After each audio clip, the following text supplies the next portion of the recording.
happening, everybody? I'm back with your resident supervillain, Mr. J. Washington, over here with my review for episode 3 of WandaVision on Disney Plus. Now, if you haven't seen this episode yet, come on back because it will be spoilers. I can't wait till I get these episodes in advance so I can have these already scheduled and drop them so they can drop it like 8 in the morning. But anyway, I'm nonetheless, I'm still happy to be able to do these, man. Like I said in my previous review, thank you for everybody who checked that out. I did 1 and 2 together. I really like where this show is going because not only are we getting a longer movie, basically, we're getting a great story, and I understand where it goes because I'm familiar with the story of the House of M story, Scarlet Witch and the Visions, and et cetera, et cetera. And this one just continues. Now we're in color. And the entrance music, the opening theme, for this one is like the Partridge Family in a sense, where the house looks like the Brady Bunch. So it gives you that vibe. And then as we see, of course, Wanda's pregnant. And we start out and the doctor is talking. And the doctor's like, okay, so you're pregnant for sure. And you about 4 months. And Vision and Wanda are like, excuse me? Because remember, again, it just happened out of nowhere. The doctor, who's Dr. Nielsen, I think that's a nod to the Nielsen ratings. Tells about how they can compare how Wanda can keep track of her pregnancy development in terms of fruit. How at 4 months she's a pair of babies. What you think about it? It may not be. It may be coincidental, but it may be that's what it is. And going further to like a grapefruit, a papaya, honeydew melon, etc. And I remember you get Vision, who's like, Vision is excited, but he's confused. He's like, this doesn't make sense. Again, Vision is a living computer. Like, how is she pregnant and so far, not just pregnant, but so far along already? Like, I'm like, yo, is this Species? Is this chick from Species? I mean, I know she's got these mystical ass abilities, but is she the chick from Species? You ain't never seen the movie Species. Natasha Henstridge, she was banging a dude, right? And as soon as dude bust, she was like, oh, I can feel it. I can feel the baby. And dude was like, bitch, what? And she felt this. She put his hand on her stomach, and this motherfucker felt the baby. And then he died. But anyway, after the doctor decides to leave, Vision walks him out, and Vision tells the doctor, can you keep this between us? Because we kind of want this information to stay in the family. We don't want everybody to know. Because again, Wanda wants a normal life. And in episode 2, Vision talks about how he was hearing the neighbors talk about how some suspicious characters had moved in. And Wanda says, us. So, of course, them seeing Wanda one day and the next day she's fully pregnant, it's like, yo, how did that happen? So it doesn't add up. When Vision comes back in the house after walking the doctor out, Vision says the one thing no man should ever say to any woman ever in history. And I need to turn off my ringer because I need to be more professional. But my phone was restarting. I was updating an update and all that stuff. So we're going to push that button right there. You know what? Come on. Move, bitch. Okay, so you're going to go on the vibrate. Cool. Now, Vision says the one thing that no man should ever say. Did you just get bigger? Listen, fellas, as a dude who has 2 children, who has been married once, and has watched the developmental stages of both children, pregnant women are very self-conscious about their growth. They feel they're not only uncomfortable because, the pregnancy changed their body. Sometimes they don't feel attractive. They don't feel love. And I'll be honest, seeing a pregnant woman is the most beautiful thing in the world, especially when she's pregnant by you. Now, I'm not saying just have babies every goddamn well, but, But anyway, so Vision does computation of everything afterwards, and he comes to realize that, the baby should be due in 3 days on Friday. So as they're, trying to figure out, okay, what they're going to do, Wanda and Vision start playing the nursery. Wanda's thinking the name, we should name him Tommy. It's an all-American name. And then Vision says, he should be named Billy. Billy's an all-American name, but like William Shakespeare. And then he uses a direct quote. Now, there are many Shakespeare quotes he could have utilized. But this one holds true to the episode in the series in itself. When he says, William Shakespeare's quote, All the world of the stage is this, all the world is a stage, and the men and women are just players within it. Again, all of this world, this WandaVision world, this reality is a stage, and the men and women are players in it. We don't know who exactly all the players are.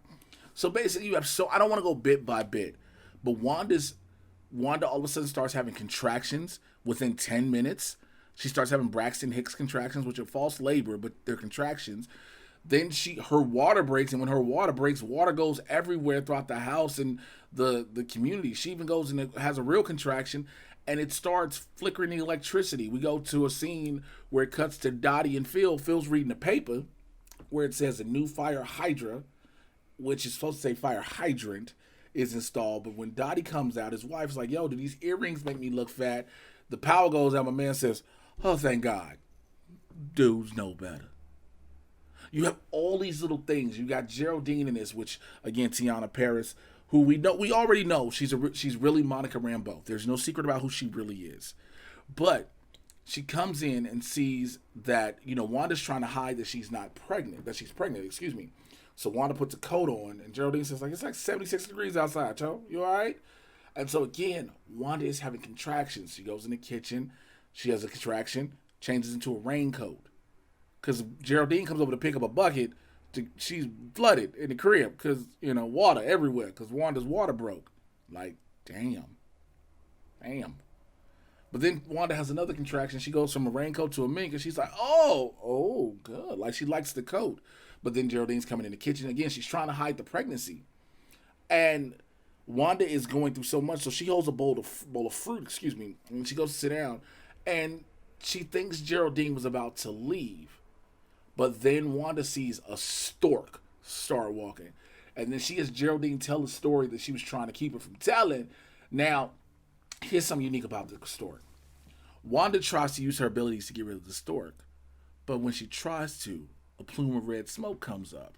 Now, many people believe that if you know the story of Wanda being pregnant, and in the comics, Wanda is not pregnant by Vision, because that can't happen. Synthezoid, I don't think, has sperm.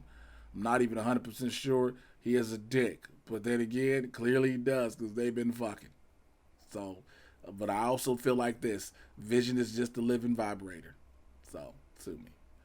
But in the comics, Mephisto, the devil, is the reason in which Wanda is pregnant and has the kids. So many believe that plume of red smoke and her not being able to get rid of the stork to let her know the babies are coming is Mephisto saying, no, this is me. This isn't changing.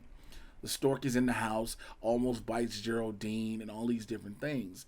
And it gets to a point where, after Geraldine telling her story, where she even brings up she's working for a temp company for an agency, I think a commercial agency. I can't remember exactly what the business is, but she talks about, the commercial for those Marshmallow Moon men. Now, could that be a drop in a hint to the Inhumans? The Inhumans are on the moon.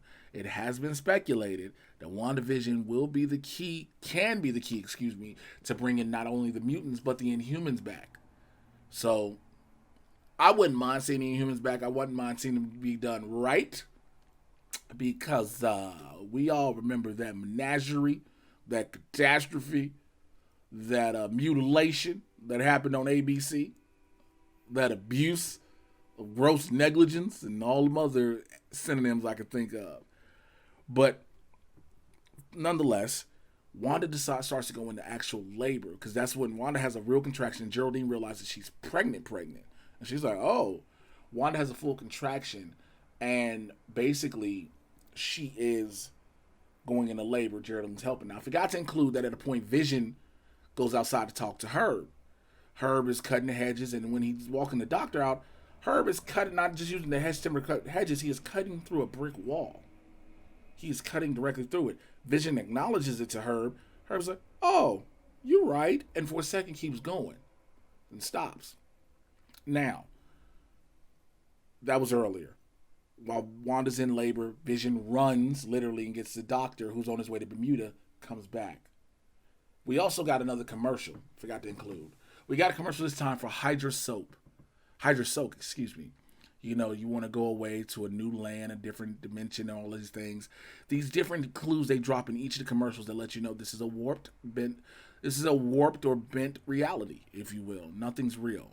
But the beautiful thing about the soap, if you will, is it is in an episode of Agents of S.H.I.E.L.D. where the soap is mentioned by Agent Coulson, which says that Hydra soap, they put chemicals in it and it makes things happen in your brain, makes different illusions and stuff like that.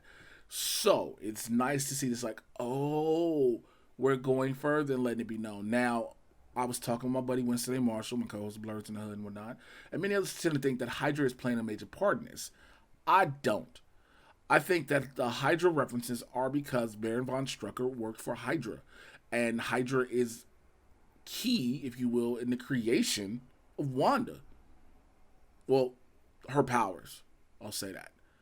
But nonetheless, let's go back. So Geraldine delivers the baby. It's a baby boy. Vision comes in, with the doctor, and Geraldine asks the doctor to go in the kitchen. And Wanda tells Vision, don't you want to meet your baby as yourself? Because Vision is taking on his human form with his 60s college professor tweed jacket hair. And so he changes to his real face, and he says, oh, hey, little Tommy, which I forgot to mention when they were, again, I brought about the baby's names, Tommy and Billy. But most notably, Tommy and Billy are the real names of Speed and Wiccan, the kids. So Vision holds the baby and says, hello, little Tommy, the name Wanda picked. And she says, oh, Tommy? He says, yes, Tommy. Well, Wanda has another contraction. Vision sees there's another baby coming. Wanda says, Billy. Then next thing you know, they're born two babies. Two little twins. So at one point, the doctor is about to leave.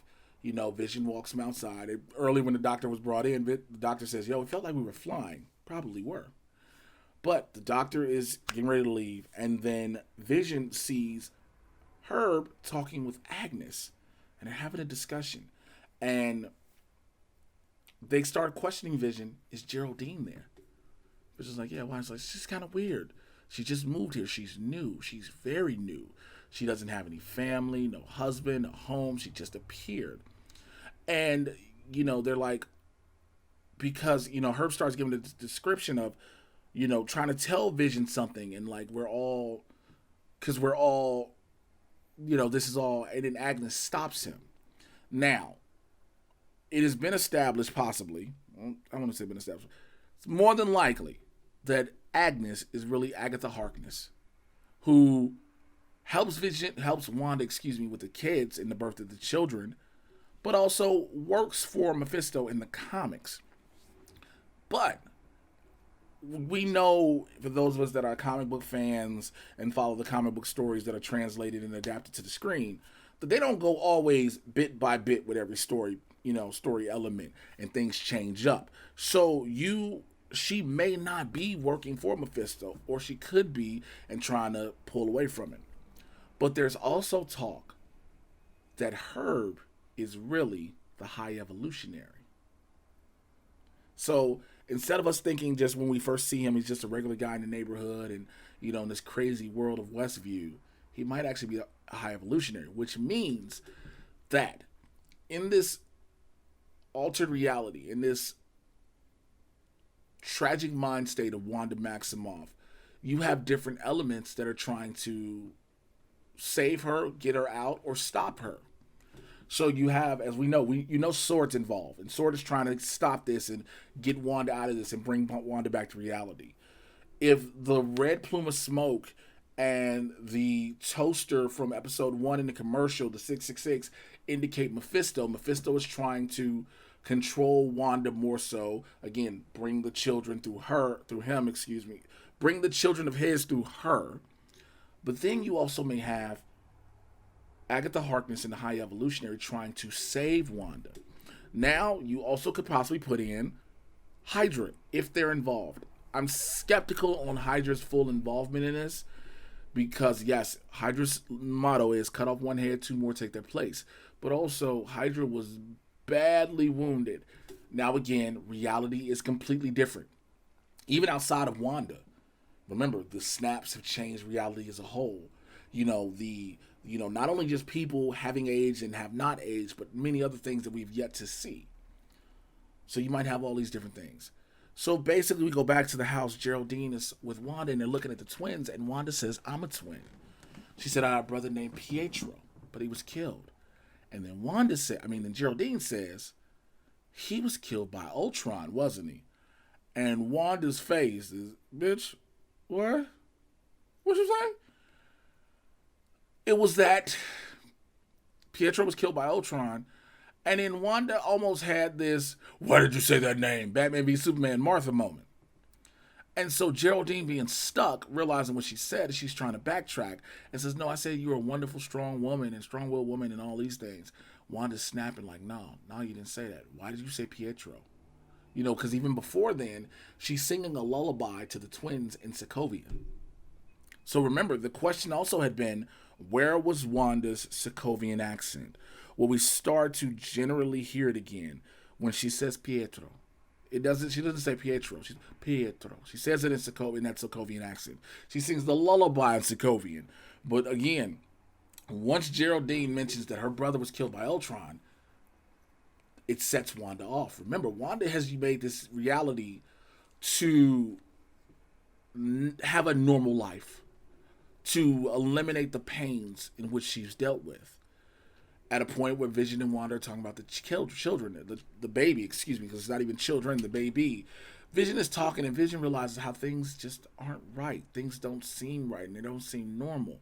And then we get a jump cut, and it resets. And when Vision is talking, the laugh track is back. It's back to that sitcom. It's these moments that start telling you Vision is catching on to what this is, but he can't put two and two together. When Wanda realizes it's not what she wants it to be, she stops it. She stops it altogether. So you have these moments. But then again, going back to Geraldine and all this says, Geraldine is trying to say, I didn't mean it. And Wanda's like, "Who are you?" And she's like, I don't, Wanda. She notices the sword pendant on Geraldine's necklace. And then Wanda says, "I think you should leave." After, one of the things also I forgot to include, small little tidbit, because these little tidbits that I keep remembering now are essential. How when Vision walked the doctor back out after the delivery, Wanda said, because Dr. Nielsen, says, because small towns, are very hard to escape. Again, you're starting to learn more. When Vision is talking to Agnes and Herb, we're all stop that. That question's about Geraldine. But then Vision comes back in, sees the babies, and says, "Well, where's Geraldine?" She had to go. And at that moment, we go from the 4:3 aspect of what, sitcoms were back in the day to a 16:9 widescreen format. We watch the format change. And then we see Westview, and outwards we see somebody shoot through a barrier, and it's Geraldine cloaked in the red aura that is what Wanda ever uses her powers. And afterwards, she is approached by all type of vehicles, ambulances, everything, guns drawn, in what looks to be a military-grade security perimeter. You have the lights and everything. It's reminiscent of when S.H.I.E.L.D. set up around Milnor in the first Thor. Now, people think, "Oh, why would you draw guns if that's Monica Rambeau and she's working for S.W.O.R.D.?" Well, again, you just watched her come through this barrier in a red plume. You know who's being affected if you're S.W.O.R.D., and you don't want to take any chances that she's controlled. But also, it's a black woman, so it's going to be guns drawn. Yep, I said that.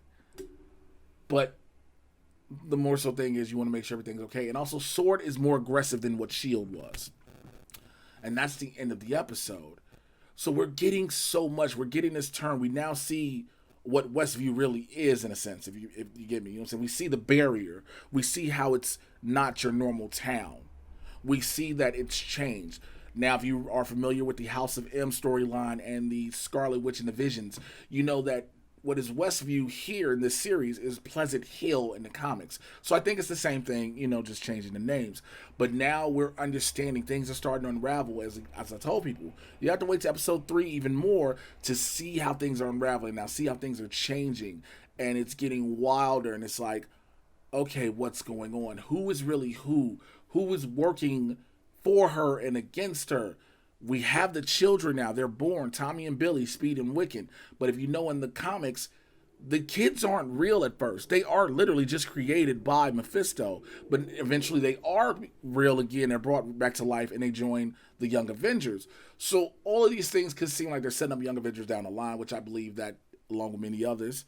But I want to know where this is going. I want to know how this is going to play out. Again, we know that Wanda plays a very key element in the next Doctor Strange movie, Doctor Strange Into the Multiverse of Madness. So with that, does that mean it's directly is Mephisto? Could this be Dormammu? Could this be Clea? Could Dottie be Clea? You know, my homie Dwayne Burke brought that up. I want to give him props for that one. Like, all these different things and elements. Again, there's so many possibilities. We know one will take place. Now, it has been somewhat confirmed that Evan Peters will be in WandaVision, and he may be returning as Quicksilver. You know, basically the alternate universe version of Aaron Taylor Johnson's Quicksilver, her brother. When I just spoke with Winston, he said it could be that maybe Aaron Peters plays an older version of Speed. So then Wanda can say, you remind me a lot of your uncle. Could be Aaron Taylor Johnson plays somebody else. But I'm pretty sure, this is my summation. You bring Evan Peters in to play Pietro Maximoff. He's his Fox Marvel counterpart version of it. And what happens is Wanda sees him and Pietro's introduced because now we have him referenced. This episode references Pietro. So now the next episode can bring him in, and then Wanda is like, there's something different about you. There's something not the same about you. You're Pietro, but you're not Pietro. There's so much, again, so many ways and so many angles this show can go, and I am here for it. Again, I love the mystery. I love the unraveling of things. While things unravel, new things are brought into focus and into light. And I want to know what you all think about this in the comments below. So let me know about it, all right? Let me know if you'll rock it with this show. Has it lost you? Are you like, I trust Marvel? Again, it's still a slow burn, and then we're getting it. Or you're just not into it, all right? Let me know below. Also, like this video, subscribe to the channel, and stay up to date. Click on the notification bell. And follow me on Twitter and Instagram at Mr. J Washington, MRJAY. You should know how to spell Washington. Check me out on the Mad Titan podcast, where I get you caught up on all the things happening in the Marvel and DC live action and cinematic universes. It is barbershop talk for nerds, so come on in the convo. And every Tuesday and Thursday, Blurs in the Hood with myself and Winston A. Marshall. We cover the world of pop culture, nerd news, entertainment, sports, politics, and everything more. And we are unapologetically black. So check us out, youtube.com/BLERDS, the letter NTHEHOOD. All right, I will holler at you guys next week for episode 4. Take care. I'm out. Bye.